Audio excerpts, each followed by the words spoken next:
그런 하나님을 돌아볼 때 우리 가운데 참으로 우리가 하나님의 은혜로 말미암아 서 있는 자들인지를 이 시간 돌아보길 원합니다.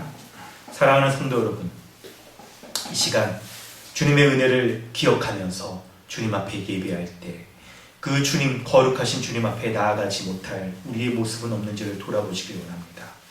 예수 그리스도께서는 이미 우리를 위하여 십자가에 죽으심으로 우리를 거룩한 자로 그렇게 삼아주셨기에 우리가 그 은혜를 덧입고 날마다 예수 그리스도와 함께 십자가에 못 박혀 죽고 그리고 다시 예수 그리스도와 부활하여 살아가는 그 은혜를 우리가 믿는다라고 한다면 어떠한 죄라도 다 용서하여 주시고 하나님 나라에 거하기에 합당한 자로 우리를 여겨주시며 우리의 예배를 온전히 받으실 것입니다. 이 시간 이런 하나님의 은혜를 우리가 기억하면서 하나님 앞에 우리의 예배를 온전히 받아달라고, 우리가 하나님 앞에 온전히 거할 수 있는 자로 삼아달라고 은혜를 구하며 주님 앞에 기도하기를 원합니다. 함께 기도하겠습니다. 하나님 아버지, 은혜를 베풀어 주시니 감사합니다. 예수 십자가로 말미암아 우리에게 이렇게 큰 은혜 베풀어 주셔서 우리로 하여금 하나님의 십자가, 하나님께서 행하신 그 십자가, 예수 그리스도를 죽게 하신 그 십자가, 그리스도와 함께 우리를 못 박아 죽을 뿐만 아니라 그리스도가 부활하신 그 십자가, 그 은혜를 기억하면서 하나님, 우리가 그리스도와 함께 죽고 그리스도와 함께 부활한 자라는 것을 기억하게 해주시고 그 은혜로 말미암아 날마다 살아가는 자 될 수 있도록 은혜를 베풀어 주시옵소서. 주님, 은혜를 베풀어 주시옵소서. 주께서 은혜 더하여 주셔서 우리로 하여금 하나님 앞에 예배할 때 우리가 하나님 앞에 나아가 예배하지 못할 그런 자가 아니라 하나님 앞에 거한 온전한 백성으로서 하나님 나라에 거한 이미 거한 자로서 하나님 우리를 기뻐 받으셨습니다.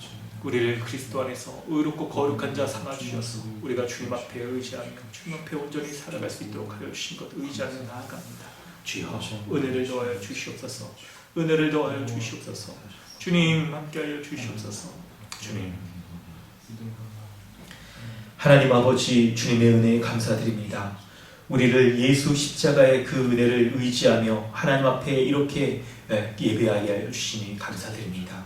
우리 자신의 힘과 지혜와 능력을 의지하며 우리 자신의 행위의 공로들을 내세워서 하나님 앞에 나아갈 수가 없을 것인데 오직 우리를 위하여 십자가에 죽으신 예수 그리스도 부활하셔서 우리를 온전히 하나님 나라의 백성 삼아주심으로 지금도 우리와 함께 계심으로 성령으로 함께 계심으로 우리를 다스리시며 말씀으로 인도하여 주시고 충만케 하시고 능력을 베풀어 주시는 그 주님 의지하여서 하나님 앞에 이렇게 예배하게 하여 주신 은혜에 감사함을 드립니다.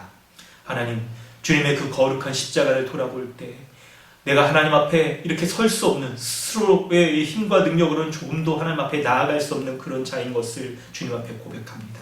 뿐만 아니라 그리스도 안에 내가 거하여서 그리스도와 함께 죽고 그리스도와 함께 부활하여서 오늘도 하늘 보좌에서 다스리시는 하나님 나라의 백성으로서 우리를 온전히 다스리시는 그 주님을 의지하며 주님 앞에 나아가오니 누가복음 말씀 가운데 예수 그리스도의 이런 은혜를 감사함으로 하나님 앞에 참으로 어떤 절차와 어떤 이 사람들의 문화적인 방식들을 뛰어넘어서 주님 앞에 나아가 눈물을 흘리고 자신의 머리털로 주님의 발을 닦기까지 주님을 섬겼던 그 여인과 같이 우리가 온전한 마음을 가지고 참된 믿음으로 말미암는 온전한 하나님 주님을 섬기고자 하는 그런 마음들 가지고 주님 앞에 예배합니다.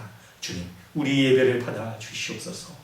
우리의 예배가 참으로 신령과 진정으로 드려지는 온전한 예배 될 수 있도록 주여 성령께서 말씀 가운데 역사해 주시고 예수 십자가의 그 복음이 온전히 드러나는 예배 될 수 있도록 인도하여 주시며 우리로 하여금 하늘의 지혜를 깨달을 때 말씀 가운데 하늘의 지혜를 깨달을 때 그 말씀으로 아멘하며 순종하며 나아가는 주님의 온전한 백성 될 수 있도록 은혜 베풀어 주시옵소서.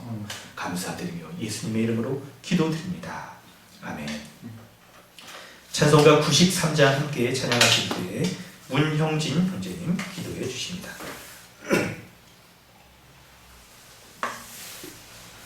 찬송가 93장 예수는 나의 힘이요, 우리 함께 찬양합니다. 예수는 나의 힘이요 내 생명 되시니 그 주 예수 떠나가면 죄 중에 빠지리. 가지리 눈물이 앞을 가리고 내 맘에 근심 쌓일 때 위로하고 힘주시리 주 예수. 예수는 나의 힘이요 내 친구 되시니 그네를 간구하면 풍성히 받으리. 햇빛과 비를 주시니 추수할 곳이 많도다. 귀한 열매 주시리니 주 예수. 예수는 나의 힘이요 내 기쁨 되시니 그 명령을 준행하여 늘 충성하겠네.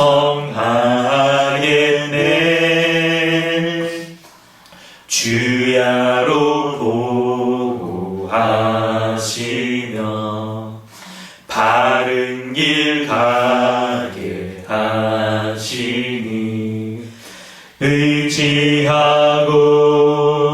따라가리 주 예수. 예수는 나의 힘이요 내 소망 되시니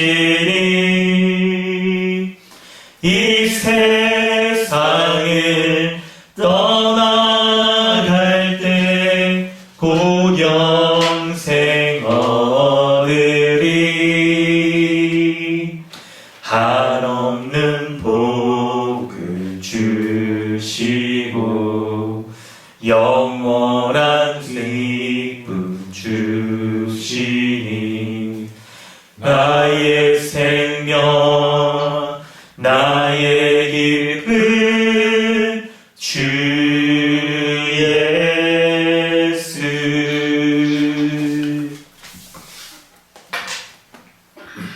함께 기도하시겠습니다. 사랑의 하나님 감사합니다. 오늘도 저희를 예배로 불러주셔서 함께 찬양하며 예배할 수 있게 은혜 주셨으니 감사합니다. 하나님께서 기뻐하시는 예배가 될 수 있기를 소망합니다. 주님 함께하여 주시옵소서. 하나님께서는 저희에게 하나님께서 지으신 이 세상과 온갖 것들을 맛보고 누릴 수 있도록 허락하셨습니다. 하지만 아담이 하나님의 다스리심을 거부하고 범죄하여 저희는 죄와 사망의 지배 아래에서 헤어나올 수 없게 되었습니다. 어떤 행위로도 무엇으로도 속량받을 수 없는 죄인인 저희를 위해 구원하여 주셔서 참으로 감사합니다. 예수 그리스도의 십자가 사역을 믿음으로 말미암아 죄사함을 받고 의롭다함으로 옷 입혀 주셨으니 참으로 감사합니다.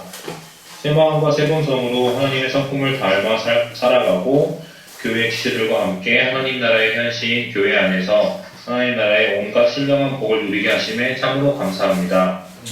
더 이상 불안함과 걱정이 아닌 주님이 주시는 안식과 평강으로 살아가게 하셨으니 참으로 감사합니다. 크신 은혜에도 나약함으로 떨쳐내지 못한 죄 또한 끊이지 않음을 고백합니다. 오직 주님만을 의지하고 신뢰하며 주님만을 오롯이 바라보지 못하고 나의 생각과 의지대로 한 주간 살아오지 않았는지 돌아봅니다. 저희 죄를 회개하오니 불쌍히 여겨주시고 용서하여 주시옵소서. 말씀 듣는 시간입니다. 하나님 말씀이 이지상 목사님을 통해 풍성하고 은혜롭게 잘 선포될 수 있도록 축복하여 주시고 듣는 저희로 하여금 아멘으로 화답하며 순종할 수 있도록 성령님 역사하여 주시옵소서. 자녀들을 위해 기도합니다. 믿을 수 없는 것을 믿게 하시는 은혜로 역사하시는 하나님, 우리 자녀들이 복음을 듣고 은혜를 구원받아 건강하게 잘 자라며 믿음 또한 굳건하게 바로 서는 주의 자녀로 붙잡아 주시옵소서. 교회 지체들의 기도 제목을 나누며 서로 기도합니다. 저희가 더욱더 서로 사랑하면서 주님 안에서 하나 될 수 있도록 역사해 주시고 각 가정의 기도 제목들 간절히 한 마음으로 기도하오니 주님 응답하여 주시고 역사하여 주시옵소서. 아멘. 감사드리며 우리 주 예수 그리스도 이름으로 기도하옵나이다. 아멘.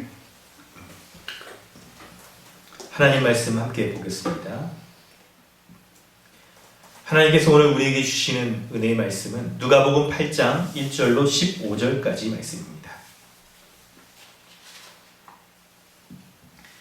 누가복음 8장 1절로 15절입니다.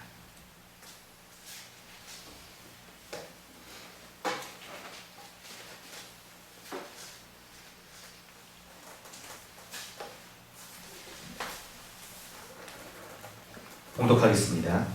그 후에 예수께서 각 성과 마을에 두루 다니시며 하나님의 나라를 선포하시며 그 복음을 전하실세 12 제자가 함께 하였고 또한 악귀를 쫓아내심과 병고침을 받은 어떤 여자들 곧 7 귀신이 나간 자 막달라인이라는 마리아와 헤롯의 청지기 구사의 아내 요한나와 수산나와 다른 여러 여자와 함께하여 자기들의 소유로 그들을 섬기더라. 각 동네 사람들이 예수께로 나와 큰 무리를 이루니 예수께서 비유로 말씀하시되 씨를 뿌리는 자가 그 씨를 뿌리러 나가서 뿌릴새 더러는 길가에 떨어지매 밟히며 공중의 새들이 먹어버렸고 더러는 바위 위에 떨어지매 싹이 났다가 습기가 없으므로 말랐고 더러는 가시떨기 속에 떨어지매 가시가 함께 자라서 기운을 막았고 더러는 좋은 땅에 떨어지매 나서 100배의 결실을 하였느니라. 이 말씀을 하시고 외치시되 들을 귀 있는 자들은 들을지어다. 제자들이 이 비유의 뜻을 물으니 이르시되 하나님의 나라의 비밀을 아는 것이 너희에게는 허락되었으나 다른 사람에게는 비유로 하나니 이는 그들로 보아도 보지 못하고 들어도 깨닫지 못하게 하려 함이라. 이 비유는 이러하니라. 씨는 하나님의 말씀이요 길가에 있다는 것은 말씀을 들은 자니 이에 마귀가 가서 그들이 믿어 구원을 얻지 못하게 하려고 말씀을 그 마음에서 빼앗는 것이요 바위 위에 있다는 것은 말씀을 들을 때에 기쁨으로 받으나 뿌리가 없어 잠깐 믿다가 시련을 당할 때에 배반하는 것이요 가시떨기에 떨어졌다는 것은 말씀을 들은 자이나 지내는 중 이생의 염려와 재물과 향락의 기운이 막혀 온전히 결실하지 못하는 자요 좋은 땅에 있다는 것은 착하고 좋은 마음으로 말씀을 듣고 지키어 인내로 결신하는 자니라. 아멘. 할렐루야. 네, 사랑하는 성도 여러분 반갑습니다. 각자 처소 가운데서 이렇게 지금 예배하고 있는 줄 믿습니다. 오늘도 우리 각자 처소 가운데서 우리 예배할 때 하나님께 온전히 기쁘게 받으시는 참된 예배 되어지기를 소망합니다. 네, 잠시만요. 뭐 세팅을 좀 잠깐 하고 있는데요.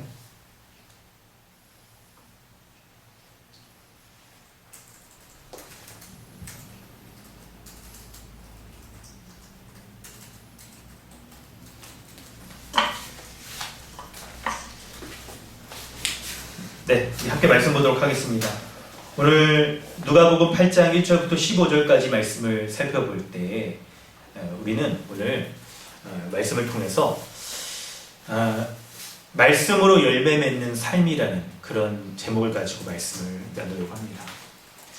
성도 여러분, 우리가 예수 그리스도를 믿을 때 예수 그리스도를 믿는 그 믿음의 출발점은 누구나 다 동일합니다. 그러나 그 이후에 우리가 예수 그리스도를 믿은 이후에 어떤 사람은 정말 놀라운 변화를 경험하고 열매를 맺는 삶을 살아갑니다. 그런데 어떤 사람은 그렇지가 않죠. 그렇다고 한다면 여러분, 무엇이 이런 차이를 만들어낼까요? 오늘 말씀을 통해 우리는 이런 내용들을 살펴보려고 하는데요. 먼저 1절부터 3절의 말씀을 좀 살펴보려고 할 텐데 예수님께서 각 성과 마을에 두루 다니며 하나님 나라를 선포하시고 그 복음을 전하신다. 하나님 나라의 복음을 전하신 겁니다. 그럴 때 성도 여러분, 이 하나님 나라의 복음은요, 어떤 사람이라도 변화시키는 능력이 있어요. 복음을 듣고 믿음으로 반응하고 받아들이기만 한다면 이 사람들에게 나타난 변화, 그리고 그들에게 일어나는 맺어지는 그 열매를 통해서 정말 복음이 능력이 있구나 하는 것들을 알 수 있게 돼요. 두 가지를 지금 우리가 말씀드리려고 합니다. 한 가지는 복음을 받아들인 그 사람 자체에게, 그 사람이 이제 경험하는 변화와 그 사람에게 맺어지는 이 삶의 열매들을 통해 볼 때 복음이 참으로 열매가 있다는 것을 우리는 발견할 수가 있어요. 본문에서도 1절과 3절에 나타나는 여인들의 모습을 한번 보시겠어요? 여인들의 모습에서 우리는 이런 복음의 능력을 확인할 수가 있습니다. 1절에 예수님이 하나님 나라의 복음을 전파하십니다. 이때 12제자가 함께 했다라고 기록하고 있는데요. 2절에 예수님이 말씀을 전하시니까 하나님 나라 복음 전하니까 악귀가 쫓아나시고 병고침을 받게 된다는 일이 벌어지는데, 바로 이것이 사탄의 지배 가운데, 이 세상 사람들이 사탄의 지배 가운데 살아가다가 하나님 나라에 거하게 되는, 온전한 구원을 받게 되는 일들을 지금 기록하고 있는 거예요. 이것을 귀신 축출과 병고침, 이 두 가지의 사건이 바로 하나님의 나라에 거하는 이 두 가지의 대표적인 모습으로 말하고 있는 것이죠. 이런 모습은 여러분, 복음의 기초를 배우신 분들이라고 한다면 하나님께서 원래 그죠? 에덴 동산이라고 하는 하나님의 나라에서 하나님의 다스림과 그리고 병들지 않고 온전한 샬롬을 누리며 안식을 누리며 살아가는 삶을 하나님께서 사람에게 주셨잖아요. 근데 그것이 범죄로 말미암아 깨져서 바로 병이 찾아오고 질병이 찾아오고 그리고 이 귀신의 지배 가운데 살아가게 되는 것이 사람의 모습이잖아요. 그런데 예수 그리스도가 이 병 고침과 귀신 축출을 통하여서 이 죄 가운데 있는 사람들을 건져내심으로 하나님 나라의 백성으로 삼아주셨다는 거예요. 이 일들이 벌어지는 겁니다. 그런데 성도 여러분, 오늘 본문을 볼 때 본문의 도입부에서 굉장히 누가복음을 기록한 누가가 주목해서 기록하는 게 있어요. 바로 그것은 하나님 나라의 복음을 받아들인 여인들에 대해서 기록을 하고 있는 것을 주목해서 볼 수가 있습니다.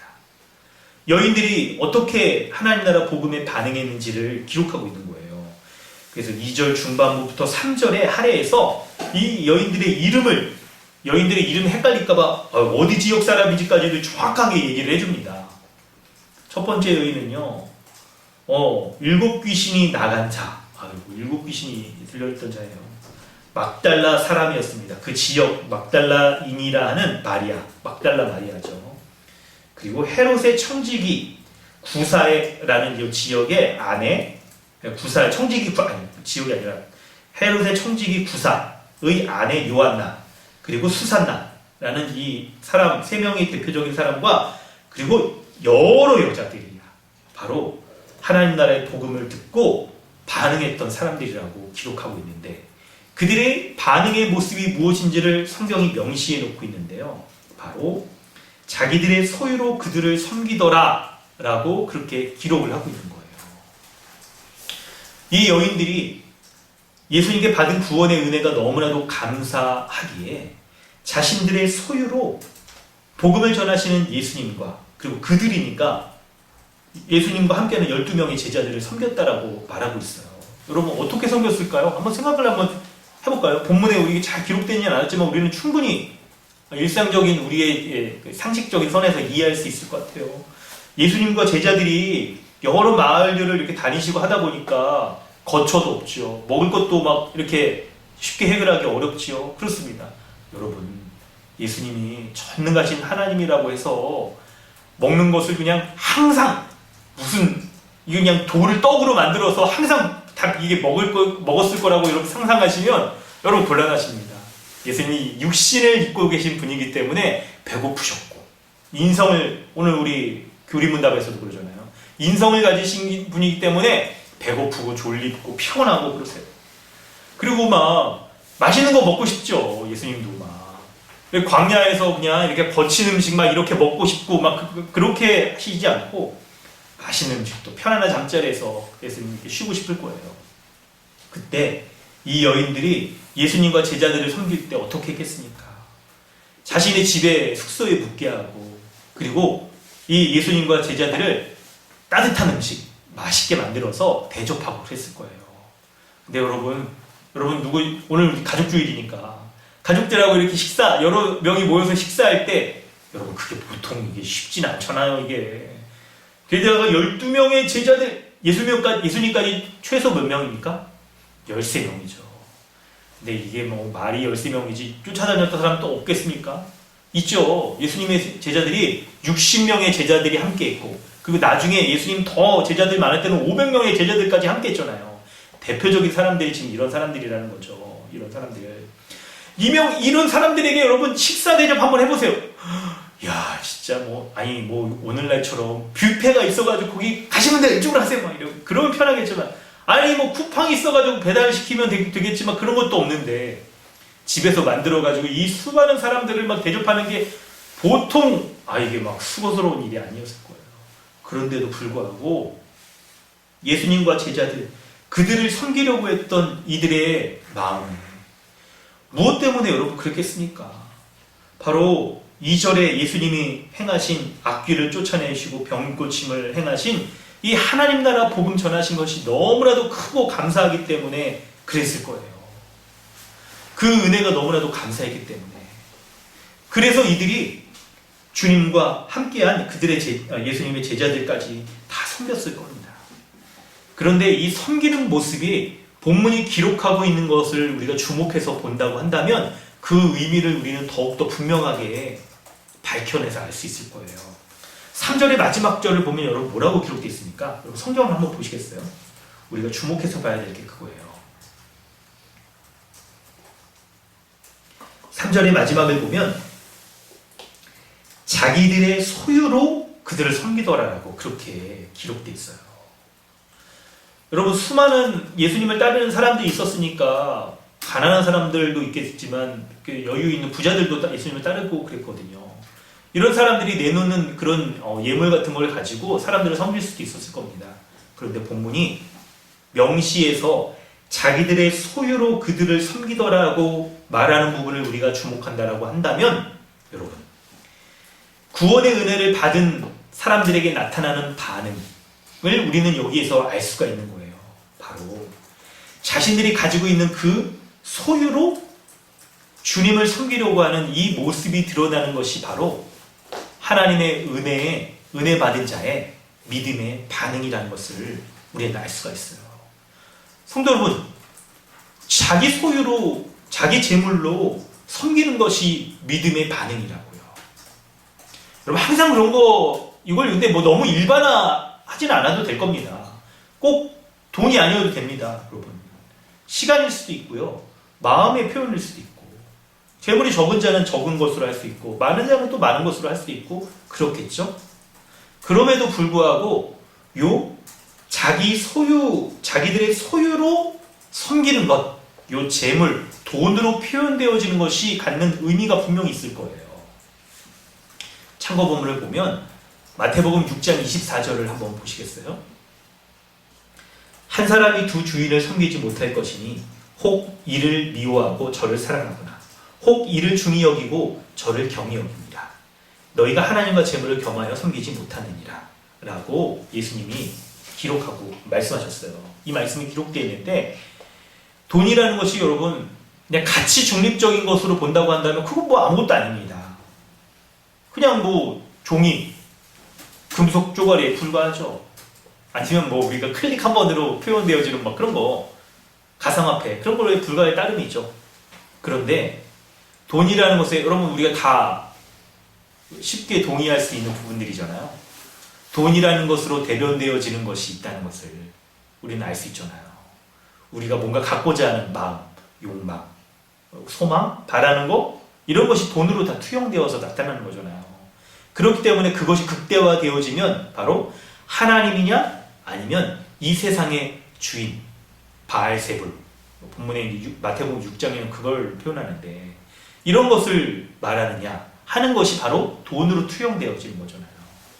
그렇기 때문에 두 주인을 섬기지 못한다라고 말하는 것이고, 그래서 이 여인들이 자기들의 소유로 예수님과 제자들을 섬겼다라고 말할 때 자기 소유라고 말하는 것이 중요한 의미가 바로 이런 것을 통해서 우리가 알 수 있을 거예요.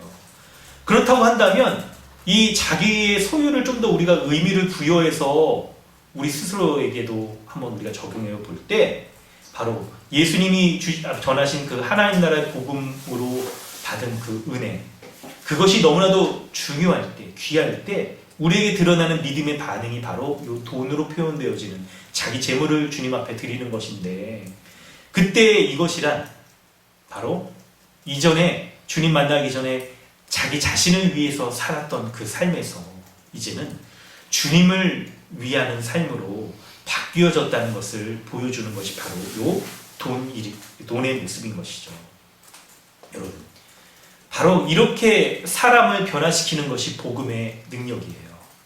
하나님 나라 복음의 능력이에요.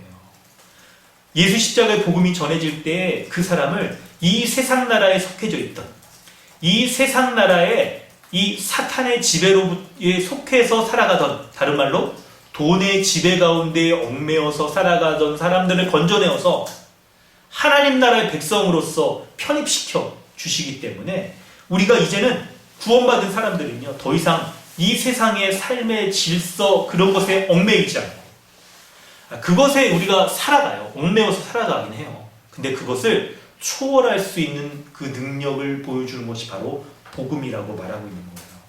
복음은 이런 능력이 드러나는 거예요. 사랑하는 성도 여러분, 복음은 사람을 변화시키는 능력이 있습니다. 이 세상에 어떤 방식으로도 변하지 않던 사람이 변할 수 있는 유일한 그 기준이 바로 복음이에요. 복음으로 완전히 변화될 수 있는 거예요. 사랑하는 성도 여러분, 이 복음이 능력이 있다는 것을 믿으시기 바랍니다. 여러분의 모습을 한번 돌아보시겠어요? 우리가 정말 하나님의 복음이 능력이 있다는 것을 내가 이렇게 입술로 고백하는 것만큼이나 나의 마음으로 깊이 내가 그것을 동의하고 인정하고 내 평생 이 진리를 붙잡고 살아갈 수 있을 만큼 귀한 가치로 여기고 있는지를 여러분 한번 돌아보시겠어요? 오늘 말씀을 통해서 돌아볼 때 여러분의 삶도 복음으로 변화되었는지를 한번 점검해 보시길 바라요. 만약에 여러분 오늘 이 말씀을 들으면서 내가 정말 예수 십자가의 그 복음으로 나의 삶 가운데서도 놀라운 변화가 드러나길 원하고, 그리고 풍성한 열매, 오늘 본문에서 말하는 100배의 열매가 드러나는 그런 삶을 살아가길 원하신다고 한다면 이 말씀으로 여러분의 삶을, 여러분 자신을 정말 투명하게 한번 점검해 보시기 바랍니다. 갑자기 그 CF가 떠오르네요. 투명하고 맑고 그렇죠? 약간 화장품 광고? 그런 것처럼 여러분의 말씀을, 여러분의 마음을 말씀으로 여러분의 마음을 한번 투명하게, 진지하게 그렇게 한번 점검해보고 적용해보시길 바라요. 제가 몇 가지 적용할 수 있는 그 요소들을 한번 말씀해 드릴게요.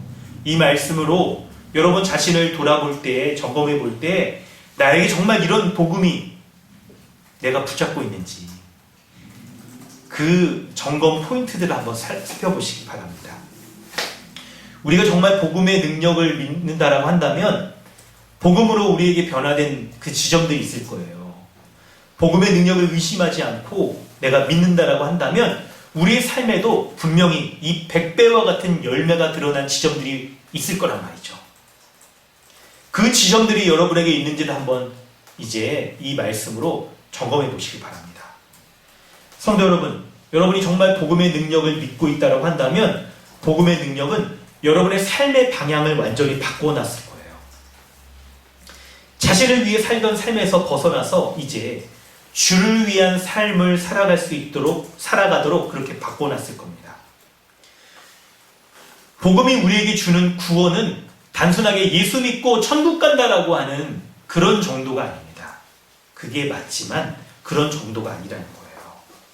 복음은 이전에 헛된 삶을부터 떠나서 이제 하나님 나라의 백성으로서 지금 현재 이 세상에서 하나님 나라의 백성으로서 살아가도록 그렇게 만들어가요. 그렇기 때문에 이전에 자기를 위해서 살았다라고 한다면 이제는 구원받은 이후에는 주를 위해서 살아가는 삶으로 우리의 삶의 방향을 완전히 바꾸어 놓는 것이 바로 복음의 능력이에요. 자, 그럴 때 점검 포인트 하나 더 말씀드려봅니다. 여러분의 삶을, 여러분 자신을, 여러분 인생을, 혹은 삶의 모습을 무엇이든지 간에 그것을 대변하여 표현할 수 있는 그 단어를 하나 떠올려 보시겠어요? 여러분의 스스로를 좀 표현할 수 있는 그 단어, 혹은 좀 다른 말로 용어로 표현하자고 한다면 컴퓨터를 사용할 때 표현하는 아이콘처럼 나를 대변하여 표현할 수 있는 그 아이콘, 이모티콘? 막 이런 것처럼요. 여러분 스스로를 나는 이런 사람이다라고 표현하는, 할 수 있는 그런 걸 한번 지금 한번 떠올려 보세요. 어떤 게 있을까요? 지금 약간, 왠지 여러분 지금, 여러분하고 그게 뭔지 이렇게 좀 나누고 싶고 막, 그랬으면 좋긴 하겠는데 설교 시간이라, 설교는 그래도 좀 이렇게 설교자를 통해서 하나님 말씀을 좀 듣는 거나, 우리가 말하지 않고, 지금, 그렇죠? 끝나고 좀 나눔하고 좀 그랬으면 좋겠는데, 아니면 여러분, 줌에 보면 여러분 이모티콘 띄우는 거 있잖아요. 이런 거 하면 좋겠지만, 지금 예배가 그럼 너무 틀어질까봐, 지금 온라인 예배라, 제가 차마 여러분에게 그 권한을 지금 부여를 못하겠습니다. 마음으로 궁금해서도 듣고 싶지만, 근데 마음속으로 여러분 떠올려 보세요. 나는 이런 사람이다 라고 할 때, 그러면 자 여러분, 이제 여러분이 떠올리신 그것을 가지고 이 말씀을 가지고 한번 점검해 보시겠어요? 내가 중요하게 여기는, 내가 가치 있게 여기는 그거 있잖아요. 그것들이 정말 이전에 주님 만나기 전에 중요하게 여겼던 것과 주님을 만난 이후에, 구원받은 이후에 중요하게 여기는 모습이 어떻게 달라졌는지를 생각해 보세요. 여러분, 이게 우리가 여러분, 이런 방식은 좋은 방식이 아니에요. 혹시 여러분 예전에 그 어떤 간증 같은 거를 들을 때 있죠? 간증 같은 거를 들을 때, 예전에 내가 뭐 이렇게 조폭이었는데 이제는 주님 믿고 주님을 믿는 조폭 출신의 이렇게 뭐 어떤 목회자, 목사, 뭐 이렇게 성도가, 선교사가 되었습니다. 막 이렇게 하는 거 여러분 있죠? 이런 것도 정말 극적인 변화, 나에게 이런 게 나타났다 하는 것으로서 드러내는 면은 좋고, 실제로 그렇게 역사하시기도 하죠. 근데 뭐를 간과할 수 있냐면, 우리가 이 세상에서 살아가는 우리의 삶은요, 이미와 아직 가운데 있는 삶이잖아요. 그것이 드러내는, 설명해주는 우리의 삶은 한 가지가 뭐가 있냐면, 우리가 육신을 믿고 살아가기 때문에 예수님을 믿기 전에 중요했던 그것이 예수님을 믿은 다음에도 여전히 우리에게 중요한 부분으로 남아있는 부분이 있어요, 이게. 그래서, 그렇죠? 먹는 거? 저는, 좋아요. 저 아이콘을 먹는 거라고, 먹사라고 한번 해보겠습니다. 먹사라고 한번 해보겠습니다. 먹는 거 좋아합니다. 먹는 거 만드는 것도 좋아하고, 아주 좋아하는데, 맛집도 좋아합니다. 근데, 예수 믿기 전에 내가 먹는 거 좋아했는데 예수 믿는 다음에 이 세상 것이 이런 것 다 세상 것들이야, 썩어질 것들 내가 다 버리겠어 라고 하는 측면이 분명히 있기도 해요. 근데 여러분 생각해보면 이 세상의 육신적인 삶이 이게 마냥 더럽고 추하고 버려야 되는 삶의 요소는 아니에요. 주님 오시기까지 우리는 육신을 입고 살아가기 때문에 우리에게 늘상적으로 필요한 사람에게 있어서의 자연스러운 욕구의 한 부분인 거예요. 먹고, 그렇죠. 사람이 갖는 기본적인 욕구 있잖아요. 이렇게 먹는 거, 그리고 뭐 자손을 번식하는 거, 성욕을 갖는 거, 또 재물을 가지려고 하는 기본적인 이 욕심들은요, 기본적으로는 선한 것이에요. 육체를 가지고 살아가는 이 세상의 삶을 하나님께서 허락하셨잖아요. 그리고 그런 것들을 보시기에 좋았다라고 말씀하신 거잖아요. 그렇기 때문에 우리에게 이런 것들을 추구하며 살아가는 삶은 우리에게 너무나도 기본적인 삶인 거예요. 그런데 어떤 부분에서 그런 것이 예수 믿기 전의 모습과 예수 믿은 다음에 이것이 가치가 나에게 똑같은 것으로 작용하지 않아요, 이제. 예수 믿기 전에 똑같은 그것이, 예수 믿기 전에 내가 너무나도 중요하게 여겼던 것이 예수 믿은 다음에는 다른 방식으로 중요하게 여기는 것으로서 작용하는 거예요.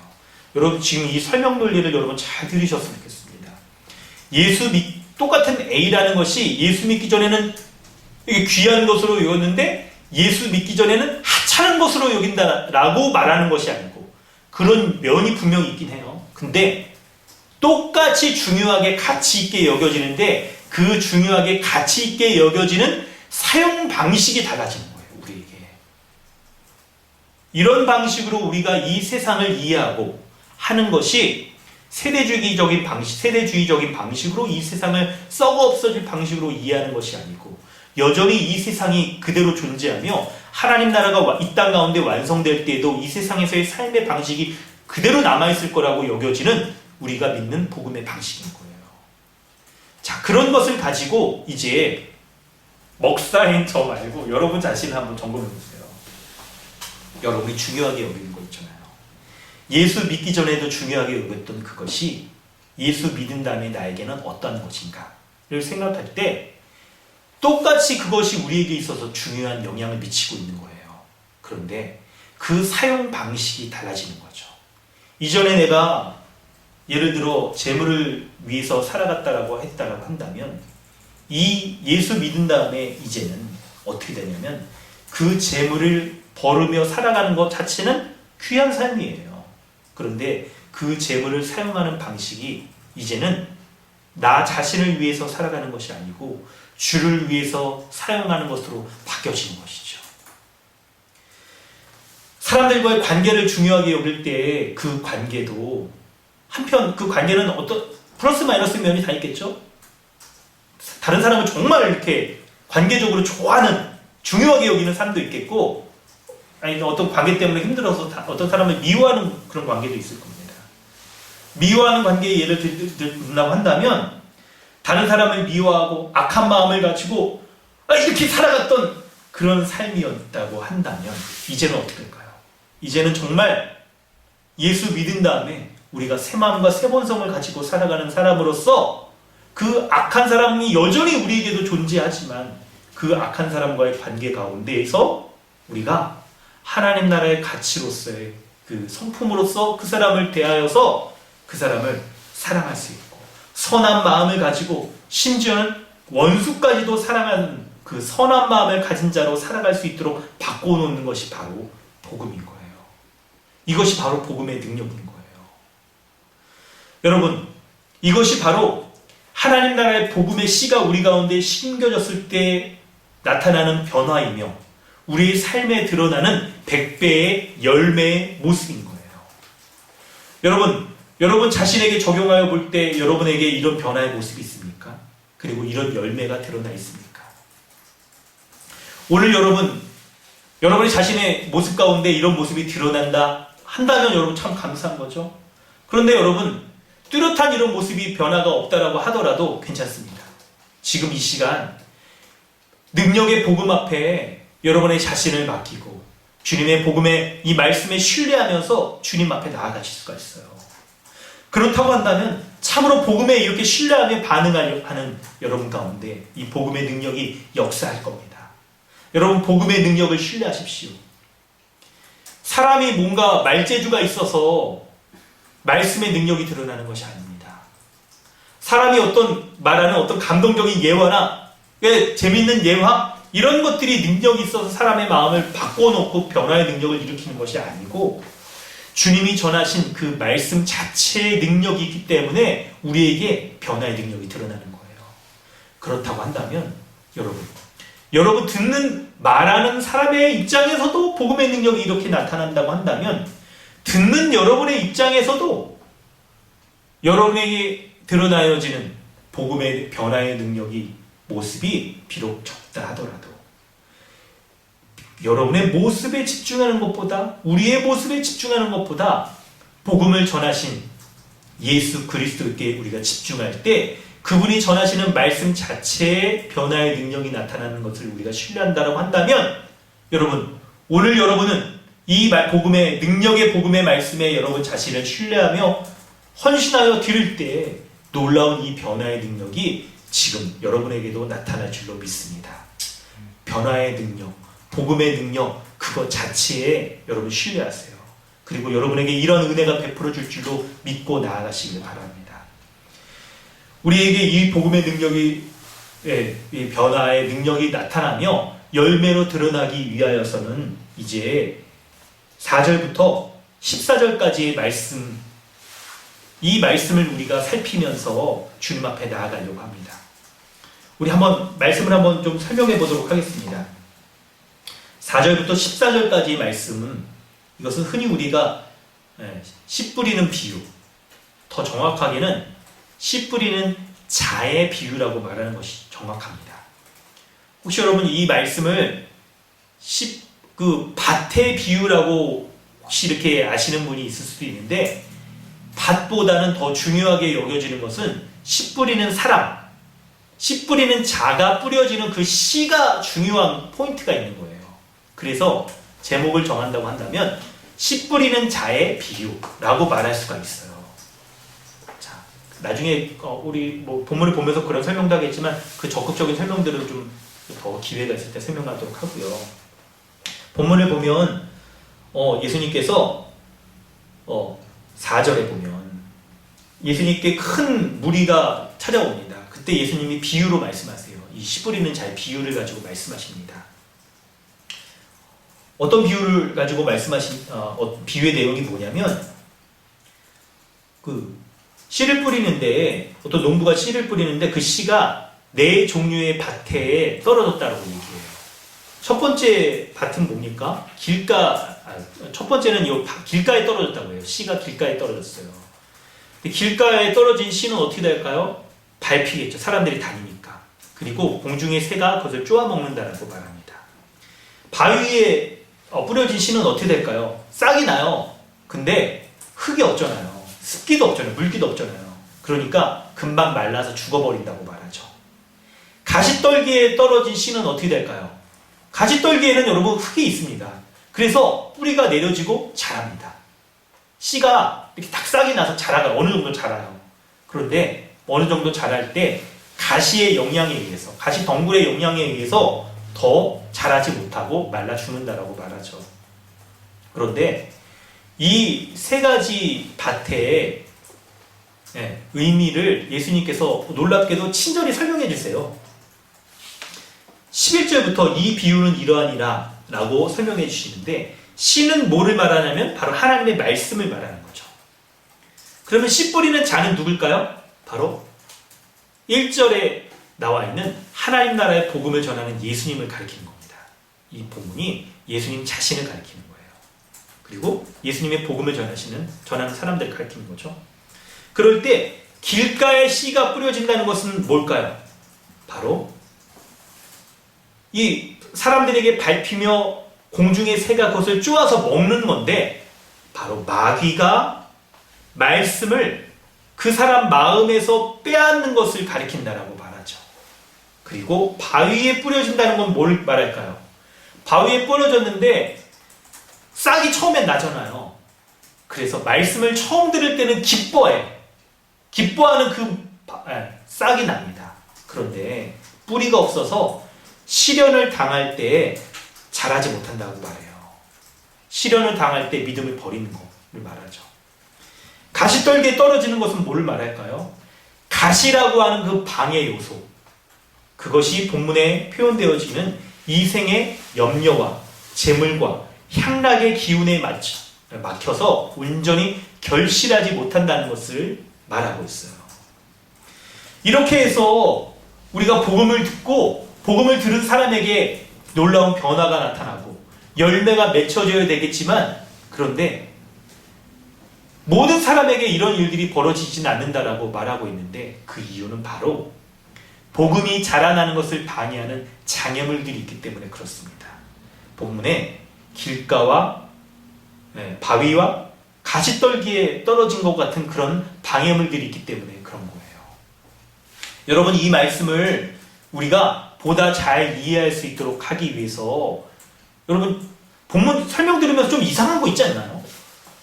저는 이 본문의 이 비유를 들을 때 처음 되게 이상한 게 있었는데, 아니 왜 농부가 이게 농사를 짓는데 아니 왜 길가에 씨를 뿌려?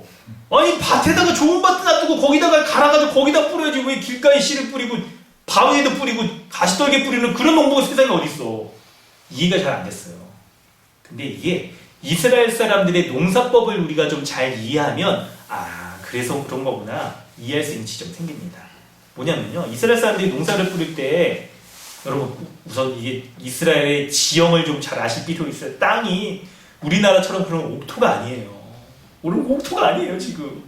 여러분 지금 이게 각자 이렇게 떨어져 있는데 지금 규지 형제 가족이 있는 저기 그게 좋은 땅 막 그런 곳이 아니라니까요. 막 이런 거 농사짓기 좋은 땅이 아니고 여기가 매우 건조하고 농사가 잘 안 되고 막 그런 땅이잖아요.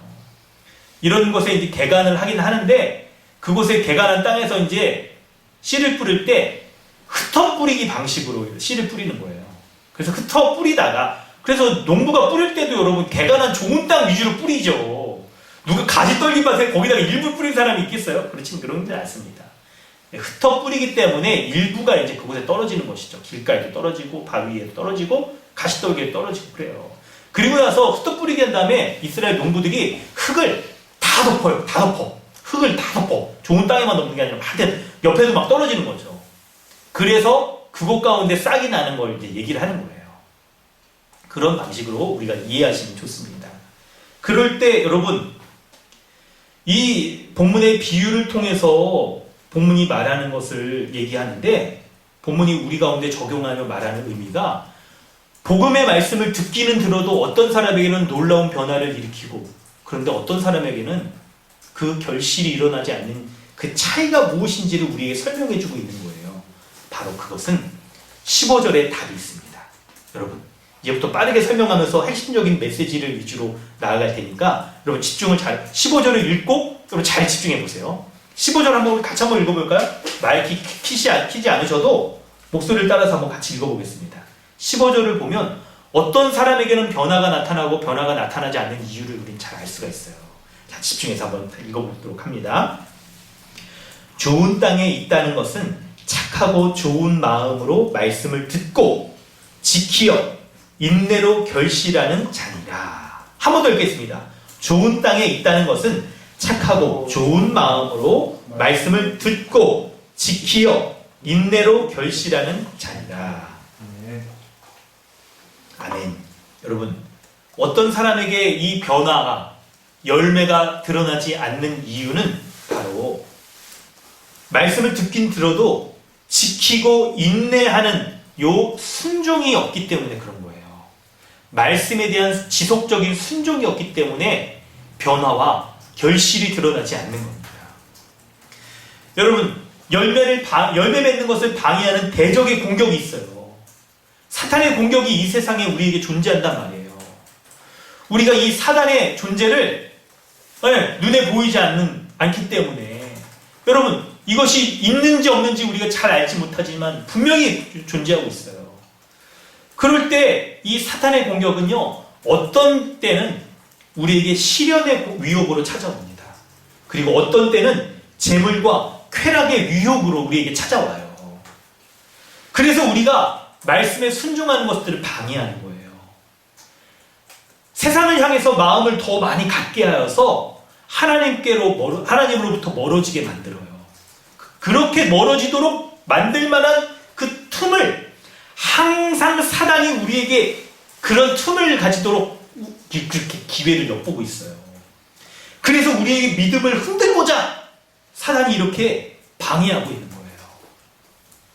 이런 방해들이 우리에게 우리 일상적인 삶에서 사단이 이렇게 넘보고 있는 거예요.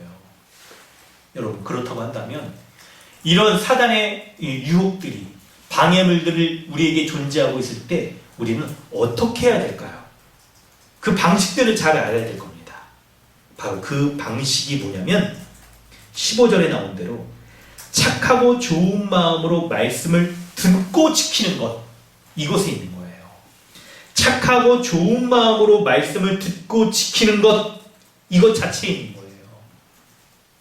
바로 하나님의 말씀에 집중하는 것, 하나님의 말씀이 참으로 능력이 있는 말씀이라는 것을 착하고 좋은 마음으로 그것을 믿고 받아들이는 것, 그리고 의지하는 것, 말씀 자체에 능력의 변화가 있다는 것, 여러분 그것을 믿는 거예요. 여러분 본문이 왜 이 농사의 비유 그리고 씨가 싹터서 자라는 비유를 가지고 설명하는지를 여러분 잘 아셔야 됩니다. 주위에 식물을 키우시는 분들 여러분 아시죠? 바로 생명력 있는 것이 바로 말씀이다 라는 것을 가지고 우리에게 하나님의 말씀, 하나님 나라의 복음이 생명력 있는 능력의 변화의 열매를 맺는 말씀이다라는 것을 우리에게 알려주고 있는 거예요. 정말 이것을 믿고 신뢰한다고 한다면 하나님의 말씀을 우리가 잘 붙들고 있는가? 그 말씀을 가까이 하고 있는가?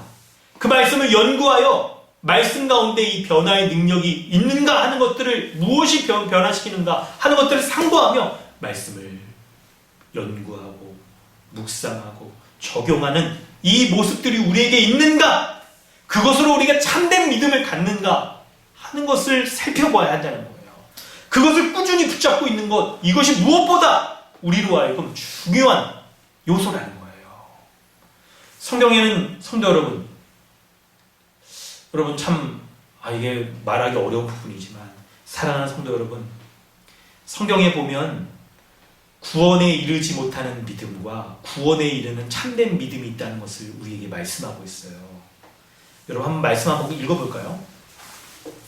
야고보서 2장 14절 말씀을 보면 그것을 얘기하고 있습니다.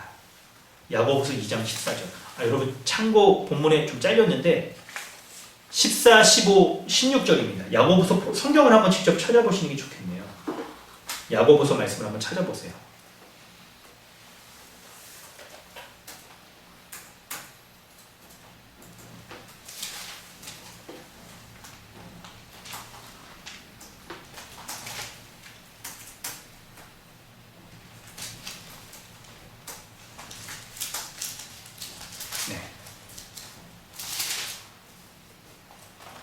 야고보서 2장 14, 15, 16절, 16, 17절까지. 자, 한번 읽어보겠습니다. 따라서 여러분 읽으세요. 내 형제들아, 만일 사람이 믿음이 있노라 하고 행함이 없으면 무슨 유익이 있으리요? 그 믿음이 능히 자기를 구원하겠느냐? 만일 형제나 자매가 헐벗고 일용할 양식이 없는데 너희 중에 누구든지 그에게 이르되 평안히 가라, 덥게 하라, 배부르게 하라 하며 그 몸에 쓸 것을 주지 아니하면 무슨 유익이 있으리요? 이와 같이 행함이 없는 믿음은 그 자체가 죽은 것입니다. 아멘. 야고보서 말씀을 우리가 살펴보면 성경 말씀 가운데 우리가 참으로 구원에 이르는 믿음과 구원에 이르지 못하는 믿음이 있다는 것을 여러분 알 수가 있습니다. 참된 신앙을 갖는 그 믿음, 구원에 이르는 믿음이죠. 그런데 그렇지 못한 믿음도 있다는 것을 본문이 설명하고 있는 거예요. 여러분 본문의 이 야고보서의 말씀을 보면 여러분 참된 믿음은 행함으로 드러난다라고 본문에서 이웃을 섬기는, 지체를 돕는 이웃사랑의 행함으로 드러난다라고 말하죠. 바로 여러분 참된 믿음은 그의 행동으로, 행동의 변화로 그 믿음이 있는지를 검증할 수 있다는 거예요. 눈으로 보이는 것으로 드러난다라고 말하는 거예요. 믿음이라는 것은요, 우리가 1차적으로 복음을 알고 이해하고 믿고 있는 우리의 내면적인 요소라고 우리가 받아들이잖아요, 쉽게. 그렇죠. 복음을 알고 믿고 우리가 정말 그것을 붙잡고 있는 내적인 것으로 드러나는데, 그런데 그것으로 끝이지 않고 우리의 외형적인 말과 생각으로부터 드러나는 말과 행동으로부터 보여지는 것이 바로 참된 믿음이라고 설명하고 있는 거예요. 그러므로 이웃을 사랑하라는 이 말씀을 들었을 때 내가 정말 참된 믿음을 갖고 있는 사람이라면 이웃을 사랑하는 이 복음을 내가 내적으로 이해하고 붙잡고 있을 뿐만 아니라, 지적으로 이해하고 붙잡고 있을 뿐만 아니라 그의 행동으로서 이웃을 사랑하는 순종의 모습으로, 행함으로 드러나는 자가 참된 믿음을 갖고 있는 자라는 거예요. 그렇기 때문에 여러분 지금 이웃 사랑하는 말을 하려는 게 아니고, 참된 믿음은 반드시 눈에 보여지는 열매로서 드러나는 거예요. 참된 믿음은 열매가 있는 거예요. 그래서 시련이 찾아오거나 유혹이 찾아오거나 재물의 유혹이 있다 하더라도 말씀대로 살아가려고 하는 자에게는 반드시 그 열매가 드러나게 되는 거예요. 여러분 이것을 믿으시기 바랍니다. 참된 믿음이 있다라고 한다면 우리에게 여러분 시련과 재물의 유혹과 여러분 어떤 그런 거 있잖아요. 이런 것들이 우리에게 끊임없이 우리에게 드러나요. 여러분 이게 없다라고 생각하시면 안 됩니다. 아까 제가 설명한 논리를 기억해 보세요. 돈과 뭐 어떤 성적인 거, 욕망들, 사람들이 겪고 있는 기본적인 욕망들 있잖아요. 믿기 전에도 마찬가지고 믿은 후에도 여전히 우리에게 유효해요. 이것들이 여전히 우리에게 유효해서 때로는 우리가 이런 것들이 욕망으로 우리가 좀 그릇된 욕망으로 우리가 작용하기도 하지만 여전히 우리에게 이런 것들이 존재하고 있잖아요. 그럴 때 우리에게 이런 유혹들이 찾아올 때 우리가 참된 믿음에 서 있다라고 한다면 그것이 바로 우리에게 말씀대로 살아가려고 하는 것을 우리의 선한 마음을 일으켜서 본문의 표현으로 한다면 착하고 좋은 마음을 일으켜서 말씀에 순종하도록 하는 이 능력이 우리 가운데 다 말씀의 능력이 우리 가운데 이렇게 열매 맺도록 하는 거예요.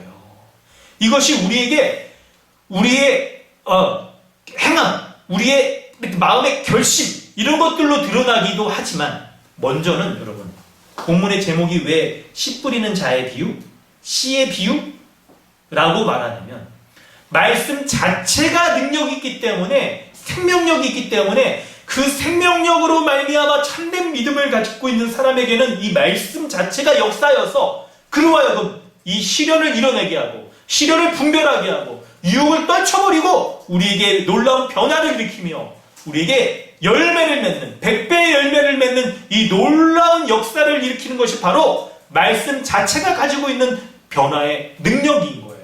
여러분 이것을 믿으시기 바랍니다. 능력은 우리 스스로에게 있지 않아요.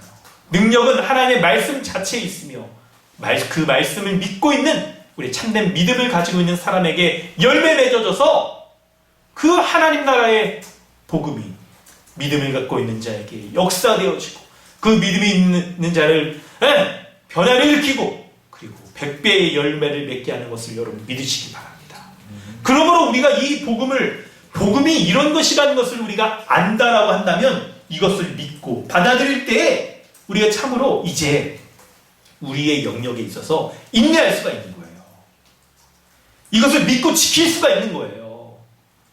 참으로 복음 자체가 이런 놀라운 변화의 능력을 가지고 있기 때문에 우리에게 인내를 일으키기 때문에 참 착하고 좋은 마음을 가질 수 있는 변화의 능력을 복음 자체가 가지고 있기 때문에 우리가 그 복음을 믿고 우리도 사탄의 유혹으로부터 재물의 유혹으로부터 우리가 인내하여서 말씀에 순종할 수 있도록 하는 놀라운 은혜가 우리 가운데 드러나는 거예요.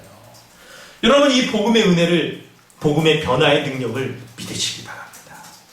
이 복음의 원리와 함께 이것을 믿으시기 바라요. 그렇다고 한다면 여러분 우리는 우리 삶에 무엇을 이 말씀으로 적용해야겠습니까? 우리가 참된 변화의 능력, 우리 가운데 100배의 열매를 맺고자 한다면 우리 가운데 이 변화의 능력, 열매를 맺지 못하도록 하는 방해물인 이 사단의 공격이 우리 가운데 있다는 것을 그리고 그 공격이 찾아올 때 우리가 인내하고 말씀에 순종하는 것이 중요하다는 것을 여러분 우리 가운데 적용해야 될 거예요. 그렇다고 한다면 이 적용 지점을 몇 가지 적용 포인트들로 좀 우리가 또 구체적으로 우리 스스로를 좀 살펴보길 원합니다. 사단은 우리에게 여러분 두 가지로 공격합니다. 두 가지 무기를 가지고 있는 거예요. 바로 첫 번째는 시련이며 두 번째는 재물입니다. 시련과 재물의 이 두 가지의 무기를 가지고 신자의 삶에 영향을 미쳐요. 그런데 이 시련과 요 재물 있잖아요. 이 성격이 무엇인지를 잘 알아야 됩니다. 바로 이 시련은 말씀대로 살다가 당하는 시련입니다. 하나님의 말씀대로 지키며 살다가 당하는 시련이고 그리고 하나님의 말씀대로 살다가 당하는 재물로 인한 염려와 향락, 이 유혹, 온전한 믿음을 방해하는 그 염려들이라고 말할 수가 있어요. 여러분, 우리는 예수 믿기 전에도 여전히 이런 것들을 쫓으며 살아갔던 사람들입니다. 그런데 예수 믿은 다음에 이런 것들은 우리에게 이제 사용 방식들이 달라져요. 더 이상 나 자신을 위해서 사용하지 않고 주님을 위해서 사용하는 것이죠. 예수 믿기 전에는 우리는 자아적인 존재였어요. 아담적인 존재. 그렇기 때문에 돈과 시간과 재물과 모든 것들을 자기 자신을 위해서 소비하며 살아가요. 그런데 예수 믿은 이후에는 어떻게 됩니까? 이제 그리스도 안에 있는 존재, 교회적 존재가 되어져서 우리 삶의 모든 것들을 교회로서 받아들이고 교회로서 해석하여서 그것을 사용하기 시작하는 것이죠. 이런 면으로 우리가 사용하는 거예요. 그렇기 때문에 시련과 염려, 이 모든 것들이 주님의 말씀대로 살아가려고 하다가 당하는 시련, 그리스도 안에 있는 존재로서 교회적 삶을 살아가려고 하다가 당하는 시련과 유혹과 염려로서 우리에게 찾아오게 되는 거예요. 이것이 참된 믿음을 가진 신자가 겪는 재물과 염려의 공격인 거예요. 구분할 수 있어야 됩니다, 여러분. 그래서 그럴 때 또 다른 적용 포인트는 뭐냐면, 이 두 가지 시험이 우리에게 찾아올 때 여러분 영적으로 바짝 긴장하셔야 됩니다. 이것을 감지해낼 수 있도록 긴장하셔야 되는 거예요. 우리에게 재물과 그리고 시련, 이것이 우리에게 찾아와서 우리로 하여금 영적으로 주님과 멀어지도록 하고 있다는 것을 우리가 감지해낼 수 있도록 여러분 영적으로 민감할 수 있어야 되는 거예요. 그래서 있잖아요. 눈에 보이지 않지만 이게 온다. 왔다. 갔다. 약간 이렇게 우리가 보이진 않는 영적인 공격들이지만 이런 것들을 민감하게 반응하여서 알아챘을 정도로 깨어 있어야 되는 거예요. 깨어 있어야 되는 겁니다. 여러분, 이 모습이 때로는 우리가 이게 영적인 공격이라는 것은, 우리 믿음의 공격이라는 것을 알아채지 못할 정도로 이런 공격들이 스텔스 모드로 우리에게 찾아올 수 있습니다. 그래서 이게 그냥 단순한 그냥 진짜 돈 문제였어요. 이게 처음에는. 근데 이게 얽혀 있는 것들이 우리에게 어떻게 얽혀서 우리에게 작용하냐면 우리의 믿음의 문제로, 영적인 문제로, 하나님과의 관계의 문제로 작용하고 있는 것을 우리가 발견할 수 있어야 되는 것이죠. 때로는 여러분 눈에 보여지는 이 돈과 시련에 대한 그런 문제인데, 이것이 우리에게 작용하여서 하나님을, 우리 참된 믿음을 버리게 하는, 멀어지게 하는 것으로서 작용하고, 하나님이냐 돈이냐 이런 것들, 우리의 마음의 마음을 이렇게 두 마음으로 나누어서 하나님으로부터 멀어지는 것으로 작용하고 있다는 것들을 여러분 민감하게 그것을 다 캐치해낼 수 있어야 되는 거예요. 그럴 때 여러분 이렇게 변형된 형태로서 우리에게 위장되어서 찾아오는 이 공격들, 그것을 우리가 딱 알아챌 수 있는 거 있잖아요. 이게 우리에게 필요한데 그것들을 우리가 어떻게 딱 발견해낼 수 있을까요? 그것이 참 이런 영적인 공격이라는 걸 어떻게 알아낼 수 있을까요? 여러분 구체적 예를 들어서 얘기한다고 한다면, 여러분 우리 주변에 지금 벌어지는 일들 가운데 너무나도 이렇게 약간 있죠? 이 비트코인 이렇게 이 떡상하는 막 이런 모습을 보면서 나도 그냥 영끌해가지고 그냥 여기 올라타야지! 이렇게 막 비트코인 안 하시는 분들은 뭐 부동산이나 아니면 뭐 청약 이런 것들을 가지고 우리가 이런 마음을 다 가지고 살아가잖아요. 예수 믿기 전에도 그랬고 믿은 이후에도 그렇고. 그런데 이것 가운데 이것이 내가 이거는 뭐 딴 사람 얘기지, 뭐 나랑 상관없는 얘기야 라고 여긴다라면 뭐 할 말 없겠지만, 근데 이게 나에게 지금 닥쳐지는 일들이며 이것이 실제 내가 그냥 일상적인 삶에서 같이 중립적으로 일어나는 일들이 아니고 나의 영적인 믿음을 흔들어 놓는 일들이라는 것을 발견할 수 있는 것, 여러분 그게 필요한 거예요. 근데 무엇이 그것을 발견할 수 있게 하냐면 바로 하나님의 말씀이 바로 그렇다는 거예요. 말씀을 우리가 왜 여러분 착하고 좋은 마음으로 듣고 지켜서 지속적으로 말씀을 놓치지 않고 봐야 되냐면 그 말씀 속에서 우리의 마음의 중심이 흔들리고 있는지를 분별하여 볼 수 있게 해줘요. 말씀이. 나의 마음이, 나의 욕망들이 선한 것을 추구하며 살아가는가 아니면 위장된 형태의 것들을 내가 나도 모르게 이렇게 쫓고 있으면 내가 그곳에 마음을 두고 어느덧 하나님으로부터 멀어져 있는가 하는 것들을 분별할 수 있게 해주는 것이 바로 하나님의 말씀이라는 거예요. 하나님의 말씀. 그렇기 때문에 여러분 주님의 말씀을 우리가 끊임없이 봐야 되는 거예요. 매주일 말씀 앞에 서야 되는 것이며 주중에도 여러분 놓치지 않고 말씀 앞에 서야 됩니다. 수요 담당자들 잘해주시기 바랍니다. 금요 모임 토요일 로마서 말씀 하는데 여러분 참여해 주세요. 끊임없이 봐야 돼요. 끊임없이 봐야 돼. 그래야 로마서 말씀을 통해서 이신칭이 십자가 복음에 대해서 우리가 탁 돌아가 그 앞에 설 수가 있고 한 주를 지내면서 수요일날 딱 우리의 마음이 이렇게 딱 세상으로 이렇게 향하려고 하고 좀 뭔가 좀 찌들려고 하려고 할 때 주시는 그 말씀을 가지고 우리가 붙잡고 설 수 있는 거예요. 여러분 그것으로도 여러분 말씀이 탁 목마르다고 한다면 주중에 개인적으로 더 매일매일 말씀을 붙잡고 이렇게 서야 되는 것이죠. 매일매일. 일정한 여러분 규칙과 이런 거 틀 이런 것들은 우리에게 없습니다. 우리는 이미 새 언약 시대에 살아가는 사람이기 때문에 구약의 율법적인 사람들처럼 그렇게 행하지 않아요. 일주일 동안 말씀 안 봐도 영적으로 강건할 수 있습니다. 그러나 또 한편으로는 매일매일 말씀을 안 보면 우리가 영적으로 목마르고 배고파질 수 있는 거예요. 그때그때 다르고요. 사람마다 달라요. 다만 우리가 목마른 사슴이 시냇물을 찾기에 갈급한 것처럼 계속해서 주의 말씀을 찾으려고 하고 주의 말씀으로 우리에게 찾아오는 그 은밀한 공격들 이것들을 물리쳐서 주님 앞에 내가 신실하게 서려고 하는 거 여러분 이게 필요한 거예요. 이런 인내의 자세가 필요한 거예요. 인내의 자세가. 사단의 공격을 분별하고 인내하려고 하는 이 자세가 필요한 거예요.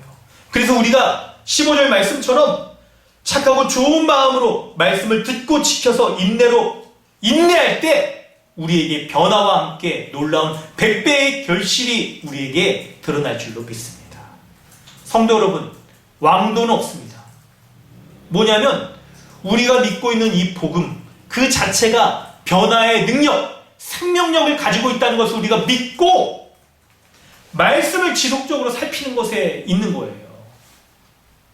말씀을 전하신 예수 그리스도가 생명의 주인이시며 그분이 전하신 복음이 생명의 복음이기 때문에 우리가 말씀을 계속해서 읽고 연구하고 적용하고 묵상하는 것으로서 우리가 말씀 앞에 설 때에 이 말씀이 생명의 말씀이 우리에게 역사하여서 우리를 변화시키며 이 변화의 능력의 말씀이 우리 안에 역사하여서 우리 안에 100배의 열매 이것을 맺게 하는 거예요.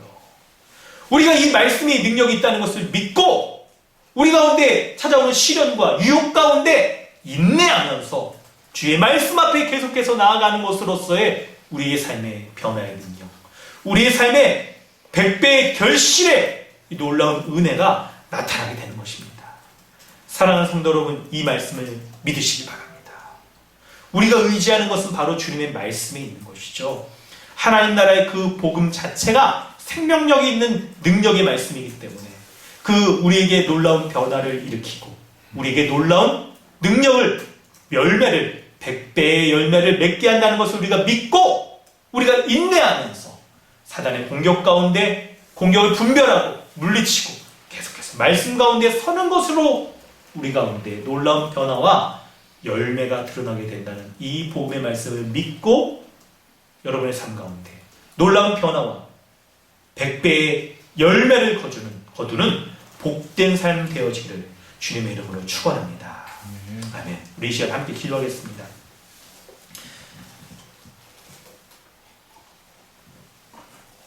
사랑하는 성도 여러분, 복음은 능력입니다. 복음은 능력이 있어요. 씨앗으로 비유되어지는 그 생명력에 바로 복음 가운데 있는 겁니다. 그래서 변화시키고 열매를 맺게 하는 것이죠. 이 복음의 능력은 우리의 삶을 완전히 바꾸어 놓습니다.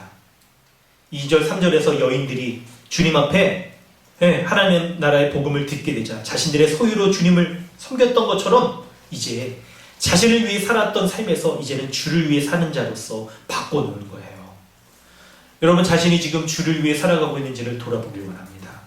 여러분 삶의 모습에서 우리가 중요하게 여기고 있는 그 인생에 있어서의 모습들 있잖아요. 그것이 이제 주를 위해서 우리가 사용하고 있는지 그렇게 살아가고 있는지를 돌아보길 바랍니다. 그래야 해서 여러분 기도하시길 바래요. 내가 인생에서 중요하게 여기는 그것을 위해서 여전히 내가 살아가고 있는지 아니면 그것을 이제는 주를 위해서 그렇게 사용하고 주님께 헌신하며 드리고 살아가고 있는지를 돌아보길 원합니다. 또한 여러분의 삶을 돌아볼 때 우리가 주님을 향하여서 놀라운 이 변화의 열매가 맺혀지는 것을 방해하는 사단의 공격들이 있다는 것들 여러분 우리가 알고 민감하게 주님의 말씀으로 사단의 공격, 은밀한 공격들을 분별하며 막아내고 인내하고 주님 앞에 말씀 앞에 다시 서야 될 거예요. 그런데 사단의 공격을 분별할 수 있게 해주는 것이 무엇입니까? 바로 이 말씀이에요. 인내할 수 있게 해주는 것이 무엇입니까? 바로 말씀인 거예요.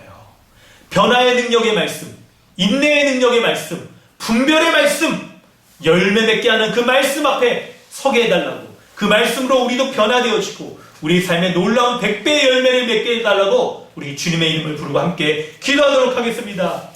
아버지, 은혜를 더하여 주시옵소서. 우리 가운데 놀라운 예수 십자가의 복음, 하나님 나라의 복음을 더하여 주시니 감사드립니다. 이 복음의 말씀을 들은 우리가 참으로 예수 십자가의 복음으로 말미암는 변화의 능력이 드러나게 하시며 열매 맺는 놀라운 능력이 드러날 수 있도록 은혜를 도와여 주시옵소서. 예수 그리스도께서 전해주신 이 하나님 나라의 복음이 우리 가운데 역사되어질 때 하나님 우리에게 놀라운 이 변화가 나타나는 것들을 보게 됩니다. 본문 가운데 여인들이 보여줬던 것처럼 주님, 자기 제물로 주님을 섬기려고 하는 이 변화가 나타나는 것들을 믿게 됩니다. 주님, 내가 그것을 믿사오니 내 삶에도 놀라운 이렇게 변화의 능력이 이미 나타나 있으며 내가 이것을 지속적으로도 이 변화의 능력이 나타나고 이 100배의 열매가 맺어지는 놀라운 은혜가 내 삶 가운데 온전히 드러날 수 있도록 은혜를 베풀어 주시옵소서. 사단의 공격이 나로 하여금 이 능력이 드러나지 못하도록 방해할 때 내가 말씀으로 분별하게 하시고 말씀으로 물리치게 하시며 말씀으로 시련과 유혹과 재물에 대한 유혹들을 모두 분별하여서 주님을 위해서 온전히 사용하여지는, 주를 위해서 온전히 쓰임가 되어지는 그런 인생을 살아갈 수 있는 자 될 수 있도록 은혜를 베풀어 주시옵소서. 이제 예수 그리스도가 전하신 하나님 나라의 복음을 믿고 이 복음의 말씀을 붙잡고 살아가는 나에게 주님으로 말미암아 더없이 하나님 이제 이 세상적인 삶과는 너무나도 다른 하나님 나라의 삶을 살아가는 자로서 설 수 있도록 은혜 더하여 주시옵소서. 아버지, 주님, 하나님 아버지 주님의 은혜 감사드립니다. 하나님 나라의 복음, 예수 십자가의 복음이 참으로 능력이 있으며 생명력이 있는 것을 내가 믿습니다. 오늘 주님이 이렇게 말씀하셨사오니 내 삶 가운데서도 나에게 이 놀라운 변화와 100배의 열매가 맺혀지는 놀라운 은혜가 드러날 수 있도록 아버지 은혜를 더하여 주시옵소서. 나에게 이것을 방해하는 사단의 공격, 바로 재물과 시련이 찾아올 때 하나님의 말씀으로, 능력의 말씀으로 그것을 방어하게 하시고 능력의 말씀으로 분별하며 물리치게 하여 주셔서 오직 하나님 나라에 속한 자로서의 합당한 삶의 열매가, 변화의 능력이 온전히 나타나는 그런 복된 인생 될 수 있도록 은혜를 더하여 주시옵소서. 감사드리며 예수님의 이름으로 기도드립니다. 아멘. 하나님께서 주시는 은혜의 말씀 우리 생각하면서 함께 찬양합니다.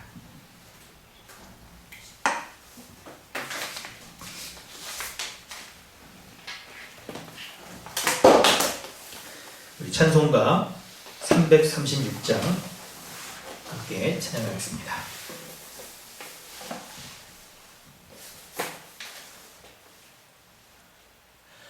환난과 핍박 중에도 성도는 신앙 지켰네. 이 신앙 생각할 때에 기쁨이 충만하도다. 성도의 신앙 따라서 죽도록 충성하겠네.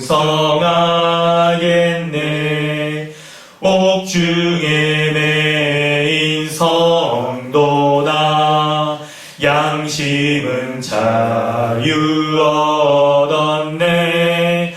우리도 고난 받으면 죽어도 영광 되도다.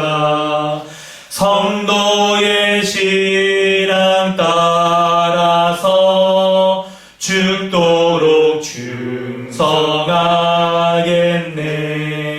성도의 신앙 본받아 원수도 사랑하겠네.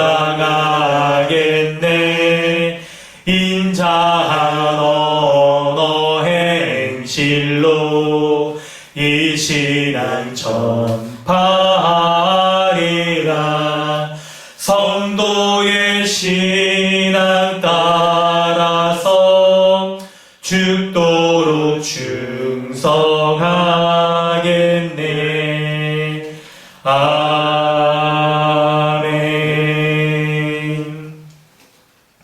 광고 말씀드리겠습니다. 하나님께서 오늘 주신 은혜의 말씀 붙잡고 풍성한 은혜의 열매를 맺으시길 바랍니다. 말씀만이 능력이 있음을 여러분 믿으시기 바랍니다. 그 능력의 말씀을 의지하면서 여러분의 삶 가운데, 가정 가운데, 일상 속에서 풍성한 열매를 맺는 그런 복된 삶 되어지기를 바랍니다. 네, 오늘 가족주일로 지냅니다. 우리 부모님들 찾아뵈신 분들도 계실 텐데요. 부모님과 가족들 그리고 교회 지체들과 교제하는 귀한 하루 되어지기를 바랍니다. 뿐만 아니라 여러분 우리 십계명에도 나와 있듯이 부모님께 효도하는 것을 하나님께서 모든 사람들이 해야 될 기본적인 의무라고 하나님께서 말씀하셨죠. 왜 그러냐면 부모님이 자식을 낳는 이것으로, 자식을 기르는 이것으로 사회가 유지되어지는 기본적인 생산과 교육이 이루어지는 것이죠. 그렇기 때문에 여러분 낳아주신, 길러주신 부모님의 은혜에 생각하면서 여러분 부모님께 이렇게 감사의 표를, 마음의 표를 하시길 바랍니다. 또한 여러분 최고의 효가 바로 복음 전하는 거잖아요. 그래서 직접적이든 간접적이든 때를 얻든지 못 얻든지 또 한편 또 지혜롭게 하셔야겠죠. 그것 가운데 어찌됐든 간에 부담도 좀 가지십시오. 믿지 않는 부모님들에게 또 말씀 잘 전하며 복음 전하시길 바라고, 믿는 부모님이라 하더라도 예수 십자가의 복음으로 풍성하게 더욱더 할 수 있도록 복음 가운데 점검하면서 또 부모님의 신앙도 또 점검해 주시기 바랍니다. 부모님의 건강에 관심을 갖는 것만큼이나 영적인 건강에 대해서도 여러분 관심 가져주시기 바랍니다. 코로나19로 어려움이 없는 우리 국가와 사회와 또 교회를 위해서 여러분 기도해 주시기 바랍니다. 네, 오늘 가족주일이라서 오후에 이렇게 특별한 모임이 없으니까 우리 예배 마치고 마이크 켜시고 잠시 또 교제 나누면서 더욱더 짧은 시간이지만 더욱더 여러분 우리 반가운 마음으로 이렇게 교제했으면 좋겠습니다. 네. 드리신 헌금 위해서 또 예배를 마치면서 기도하겠습니다. 하나님 아버지, 주님의 은혜 감사드립니다. 오늘 하나님께서 주신 그 은혜의 말씀 기억하면서 능력과 생명의 말씀이 바로 그 하나님 나라의 복음이 그런 것임을 우리가 믿기에 그 말씀을 쫓아서 우리도 제물로 대변되어지는 우리의 믿음의 필요들을 주님 앞에 드려지며 우리가 이 세상의 임금을 쫓을 것인가 아니면 하나님만 신뢰하고 믿고 살아갈 것인가를 결정하기에 우리 주님께 우리의 마음을 두었기에 그것을 표현하는 것으로서 이 예물을 구별하여 하나님 앞에 올려드립니다. 주님 기쁘게 받으시며 이 예물이 쓰여지는 곳마다 하나님의 영광을 위해 쓰여지게 하시고 교회가 참으로 교회적 삶을 살아가는 귀한 예물로 쓰여지게 하여 주시며 하나님 나라의 복음을 전하는 데도 귀하게 쓰임받을 수 있도록 하나님 은혜를 베풀어 주시옵소서. 주정헌금을 드렸습니다. 11조 헌금도 드리고 또 감사 헌금, 선교 헌금, 또 건축 헌금도 드립니다. 또 다른 목적을 가지고 제목을 가지고 드려드릴 모든 헌금 주님 기쁘게 받으셔서 각자의 쓰임새에 맞게 귀하게 쓰여질 수 있도록 은혜 더하여 주옵소서. 헌금을 드린 성도들의 삶의 형편들도 주님 살펴주시기 원합니다. 이 세상 가운데 재물에 염려 없이 살아가는 사람이 한 명도 없는데 그 가운데서도 우리가 믿음으로 주님 앞에 구별하여 드립니다. 하나님, 우리가 겪고 있는 현실의 어려움들 가운데서도 하나님 동행하여 주시며 함께하여 주셔서 주님의 능력 가운데 모든 것들 주님의 뜻에 합당한 때와 방법에 따라서 주님이 선하게 인도하여 주시고 열매를 거두게 하시는 이 일들 우리의 눈으로 목도하여 볼 수 있기를 원합니다. 주님 은혜를 더하여 주시옵소서. 지금은 우리를 죄악 가운데 구원해 주신 우리 구주 예수 그리스도의 은혜와 하나님 아버지의 무한하신 사랑과 성령이 내주하시며 충만케 하시는 은혜가 오늘 능력의 말씀, 생명의 말씀을 믿고 신뢰하면서 우리 삶 가운데 놀라운 변화와 100배의 열매를 거두길 원하는 우리 모두 가운데 지금부터 영원토록 함께 있을지어다. 아멘. 아버지 은혜를 베풀어 주시옵소서. 감사드립니다. 이런 은혜 붙잡고 우리의 삶의 현장에서 하나님 복음의 능력이 드러나게 하여 주시고 변화의 능력이 드러나게 하여 주시고 생명의 역사가 드러나게 하여 주셔서 예수 십자가의 복음을 믿는 자로서의 면모, 하나님 나라에 속한 자로서의 그 운과 복됨을 누리며 살아가는 교회 될 수 있도록 은혜 더하여 주시옵소서. 감사드립니다. 예배를 마쳤습니다. 하나님께 모든 영광을 올려드립니다. 할렐루야. 네, 마이크를 켜시고요. 잠시만요.